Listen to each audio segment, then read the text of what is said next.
Bien-aimé dans le Seigneur, je te salue ce matin au nom puissant de Jésus-Christ. J'espère que le week-end s'est bien passé, le week-end s'est bien déroulé. De mon côté, ça s'est très bien passé. Le Seigneur m'a fait grâce d'être en vie ce matin. Si toi-même tu es en santé ce matin, tu dois remercier ce Seigneur, ce Tout-Puissant qui a permis que ce matin tu sois en vie. Car durant tout le week-end dernier, beaucoup de grands hommes sont entrés dans la fosse du silence. Beaucoup sont restés dans les lamentations durant le week-end passé. Ce matin, toi qui es en joie, toi qui as une respiration, tu dois adorer le Seigneur. Nous sommes à la deuxième semaine de notre programme sur la mise en pratique de la parole de Dieu qui se trouve dans le livre des Actes des Apôtres. Aujourd'hui, nous voulions continuer à lire ces paroles. Aujourd'hui, nous allons continuer au chapitre 8.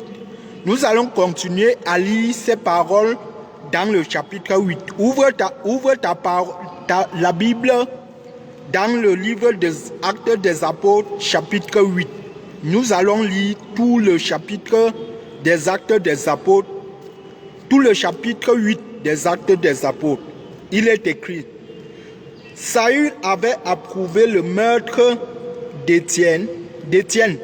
Il y eut ce jour-là une grande persécution contre l'église de Jérusalem. Et tous, excepté les apôtres, se dispersèrent dans les contrées de la Judée et de la Samarie. Des hommes pieux ensevelirent Étienne et le pleurèrent à grand bruit. Saül, de son côté, ravageait l'église, pénétrant dans les maisons. Il en arrachait hommes et femmes et les faisait jeter en prison. Ceux qui avaient été dispersés allaient de lieu en lieu, annonçant la bonne nouvelle de la parole. Philippe, étant descendu dans la ville de Samarie, y prêcha le Christ. Les foules tout entières étaient attentives à ce que disait Philippe. Lorsqu'elles apprirent et virent les miracles qu'il faisait, car des esprits impurs sortaient de plusieurs démoniaques en poussant de grands cris, et beaucoup de paralytiques et de boiteux furent guéris. Et il y eut une grande joie dans cette ville. Il y avait auparavant dans la ville un homme nommé Simon qui, se donnant pour un personnage important, exerçait la magie et provoquait l'étonnement du peuple de la Samarie. Tous, depuis le plus petit jusqu'au plus grand, l'écoutaient attentivement et disaient: celui-ci est la puissance de Dieu, celle qui s'appelle la grande. Il l'écoutait attentivement parce qu'il les avait longtemps étonnés par ses actes de magie. Mais quand ils eurent cru à Philippe, qui leur annonçait la bonne nouvelle du royaume de Dieu et du nom de Jésus-Christ, hommes et femmes se firent baptiser. Simon lui-même crut et, après avoir été baptisé, il ne quittait plus Philippe et il voyait avec étonnement les miracles et les grands prodiges qui s'opéraient. Les apôtres qui étaient à Jérusalem, ayant appris que la Samarie avait reçu la parole de Dieu, y envoyèrent Pierre et Jean. Ceux-ci, arrivés chez les Samaritains, prièrent pour eux afin qu'ils reçoivent le Saint-Esprit, car il n'était encore descendu sur chacun d'eux. Ils avaient seulement été baptisés au nom du Seigneur Jésus. Alors Pierre et Jean leur imposèrent les mains et ils reçurent le Saint-Esprit. Lorsque Simon vit que le Saint-Esprit était donné par l'imposition des mains des apôtres, il leur offrit de l'argent en disant, accordez-moi aussi ce pouvoir, afin que celui à qui j'imposerai les mains reçoive le Saint-Esprit. Mais Pierre lui dit, que ton argent périsse avec toi, puisque tu as cru que le don de Dieu s'accueillerait à prix d'argent. Il n'y a pour toi ni part ni l'autre dans cette affaire, car ton cœur n'est pas droit devant Dieu. Repens-toi donc de ta méchanceté et prie le Seigneur pour que la pensée de ton cœur te soit pardonnée, s'il est possible, car je vois que tu es dans un fiel amer et dans les liens de l'iniquité. Simon répondit, priez vous-même le Seigneur pour moi, afin qu'il ne m'arrive rien de ce que vous avez dit. Après avoir rendu témoignage à la parole du Seigneur et après l'avoir prêché, Pierre et Jean retournèrent à Jérusalem. Dans plusieurs villages des Samaritains, Philippe lui dit, lève-toi et va du côté du midi sur le chemin qui descend de Jérusalem à Gaza. Celui qui est désert. Il se leva et partit. Et voici, un Éthiopien, un eunuque, ministre de Candace, reine d'Éthiopie et surintendant de tous ses trésors, venu à Jérusalem pour adorer, s'en retournait assis sur son char et lisait le prophète Ésaïe. L'Esprit dit à Philippe, avance et approche-toi de ce char. Philippe accourut et entendit l'Éthiopien qui lisait le prophète Ésaïe. Il lui dit, comprends-tu ce que tu lis? Il répondit, comment le pourrais-je si quelqu'un ne me guide? Et il invita Philippe à monter et à s'asseoir avec lui. Le passage de l'écriture qu'il lisait était ceci. Il a été mené comme une brebis à la boucherie et comme un agneau muet devant celui qui le tond. Et il n'a point ouvert la bouche. Dans son humiliation, son juge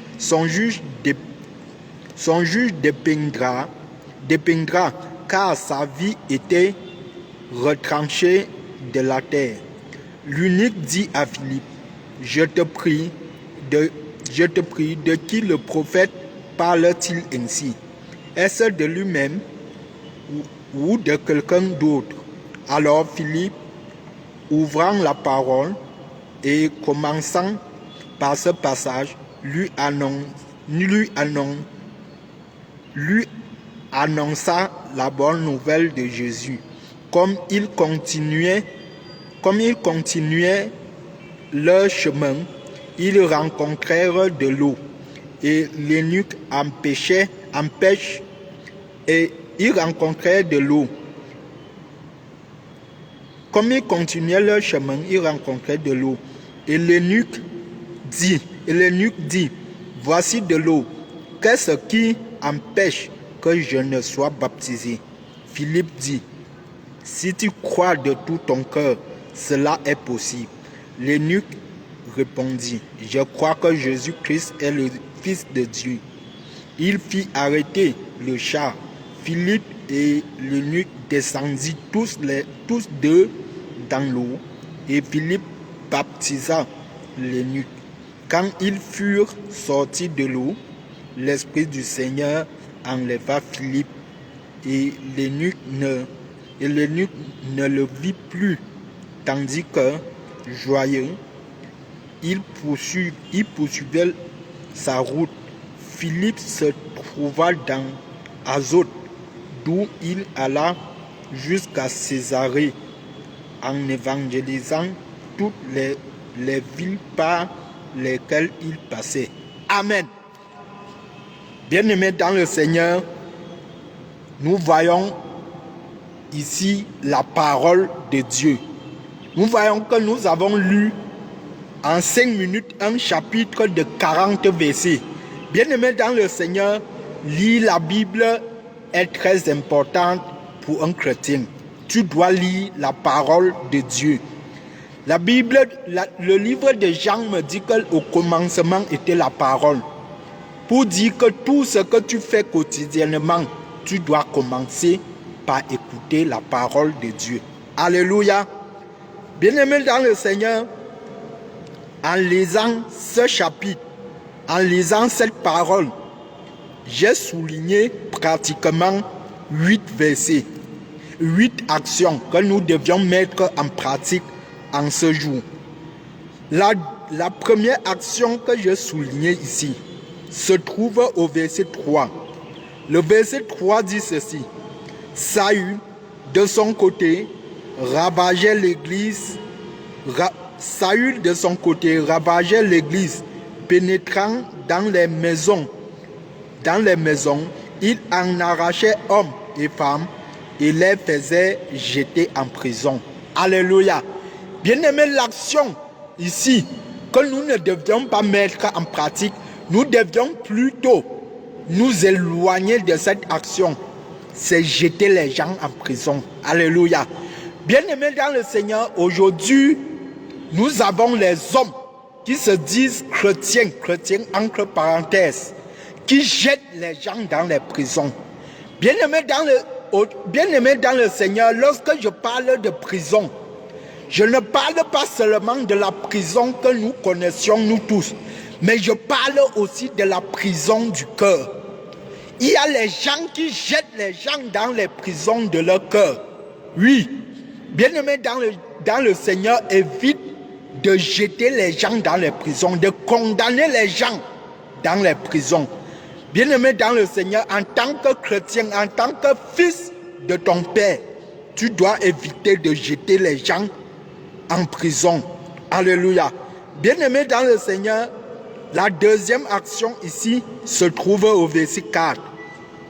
Le verset 4 nous dit, ceux qui avaient été dispersés allèrent de lieu en lieu, annonçant la bonne nouvelle de la parole. Alléluia.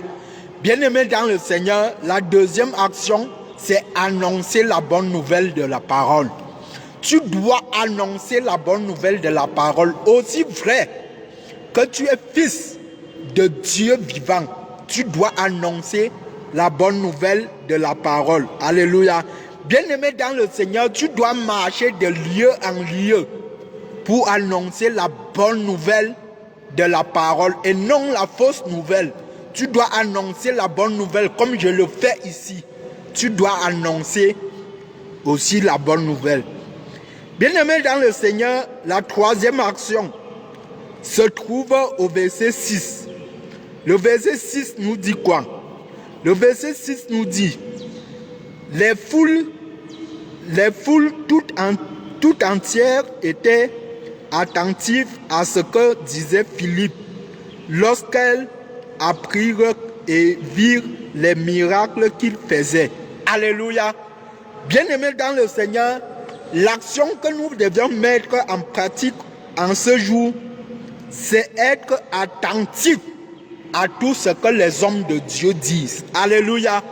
Bien-aimés, nous devions être attentifs lorsqu'on nous prêche, lorsqu'on nous parle de la parole de Dieu. Nous devions être attentifs. Bien-aimé, comme je te parle ici, là, tu dois être attentif à ce que je suis en train de te dire.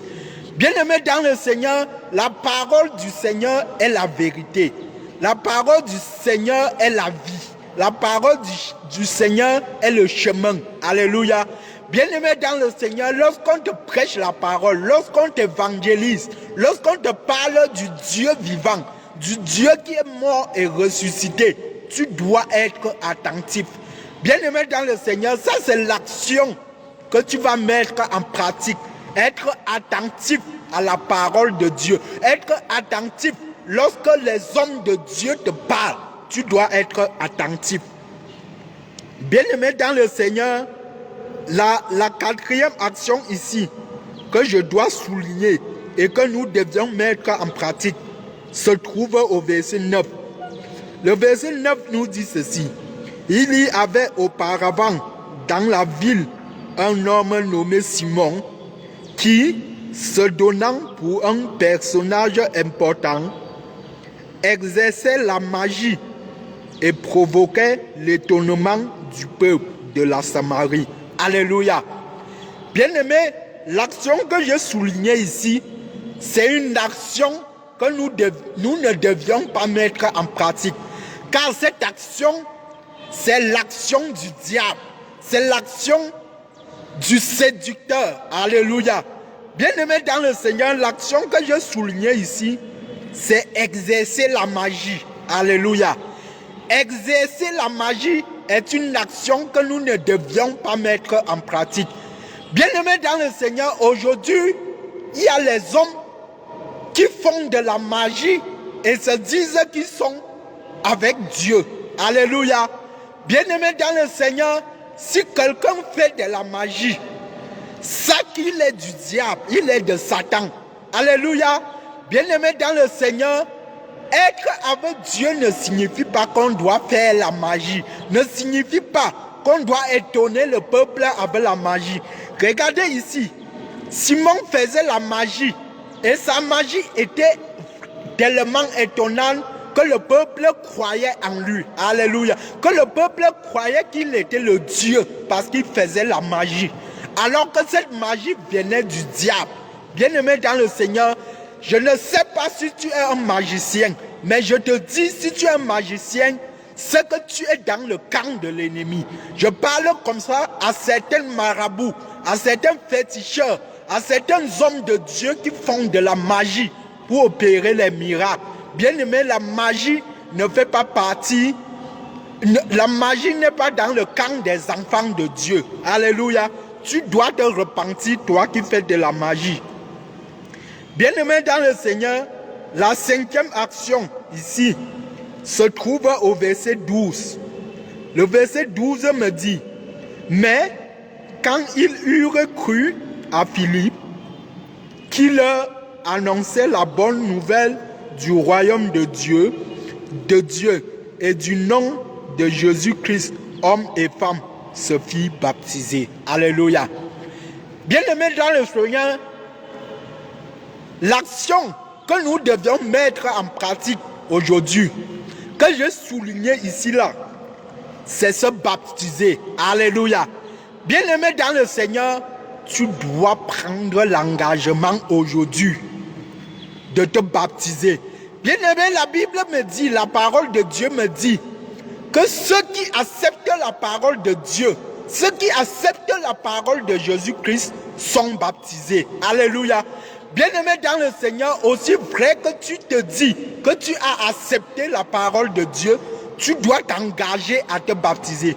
Bien-aimé, personne ne peut accepter Dieu et refuser se baptiser, refuser se repentir. Bien-aimé dans le Seigneur, toi qui as accepté la parole, quel qu'en soit ton âge, si tu as accepté la parole, tu dois te baptiser. Tu dois entrer dans les eaux du baptême. Je ne parle pas du faux baptême. Bien-aimé, je ne reviens pas sur cette affaire de baptême. Tu dois être baptisé par immersion. Alléluia. Bien-aimé dans le Seigneur, si tu as réellement accepté la parole de Dieu, tu dois te baptiser. Tu dois entrer dans les eaux du baptême. Tout le monde doit te voir. Tu ne dois pas dire que non, on vient te baptiser chez toi. Tu dois te baptiser à l'insu de tout le monde. Alléluia. Bien-aimé dans le Seigneur, la 6e action que j'ai soulignée ici se trouve au verset 20. Le verset 20 nous dit ceci. Mais Pierre lui dit que ton argent périsse avec toi, puisque tu as cru que le don de Dieu s'accueillerait à prix d'argent. Alléluia. Bien-aimé dans le Seigneur, ça c'est une action à ne pas pratiquer. Acheter le don de Dieu. Alléluia. Bien-aimé dans le Seigneur, de nos jours, plusieurs chrétiens, plusieurs enfants de Dieu qui se disent enfants de Dieu achètent les bénédictions, achètent le don de Dieu. Bien-aimé dans le Seigneur, arrête.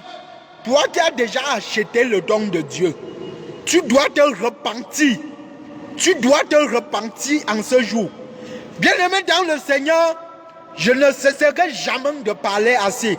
Il y a les églises qui vendent le don de Dieu. Il y a les églises qui vendent les prières. Bien-aimé, regardez ici. Lorsque Simon a reçu l'Esprit Saint de Pierre, lorsque Simon a reçu l'Esprit Saint, il se dit que le don de l'Esprit de Dieu s'achète avec l'argent. Alléluia. Bien-aimé, beaucoup pensent comme Simon a pensé ici. Beaucoup pensent qu'on doit acheter le don de Dieu. Beaucoup se disent qu'on doit acheter le don de Dieu. Dans les églises, nous voyons les pasteurs qui disent levez l'argent que vous avez. Nous devons prier pour vous. Ceux qui ont 10 000, ceux qui ont 5 000, levez, on va prier pour vous. Bien-aimés dans le Seigneur, est-ce que le don de Dieu s'achète? Le don de Dieu ne s'achète pas. Donnez gratuitement, car vous avez reçu gratuitement. Bien-aimé, comment tu veux vendre ce que tu as reçu de Dieu? Est-ce que tu es de Dieu, toi, qui fais cela? Repends-toi, repends-toi. Il y a les pasteurs qui le font, qui m'écoutent ce matin. Repentez-vous, repentez-vous. Le don de Dieu ne se vend pas. Et toi qui achètes ce don, repends-toi.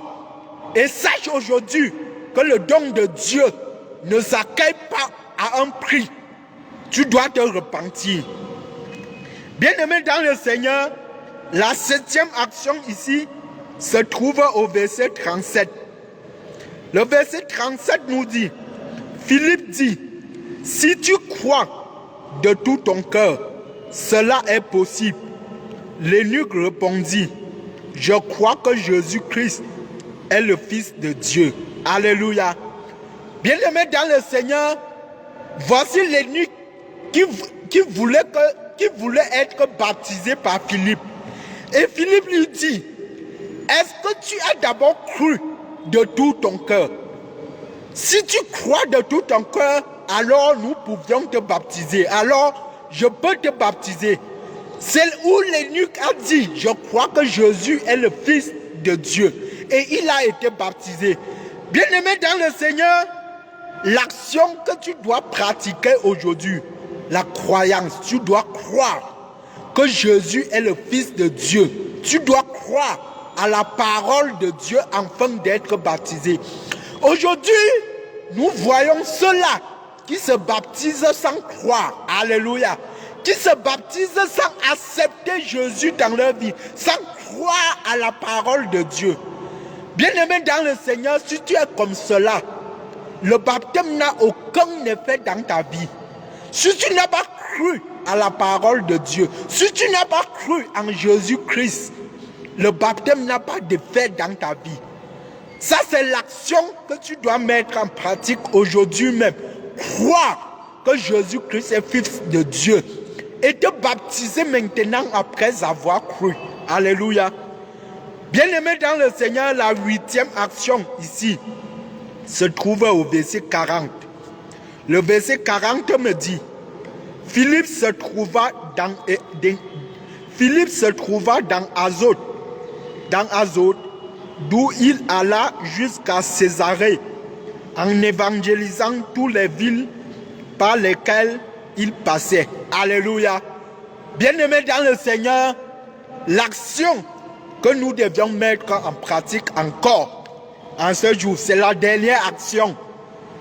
L'action que nous devions mettre en pratique, c'est l'action d'évangéliser. Alléluia. Nous devions évangéliser.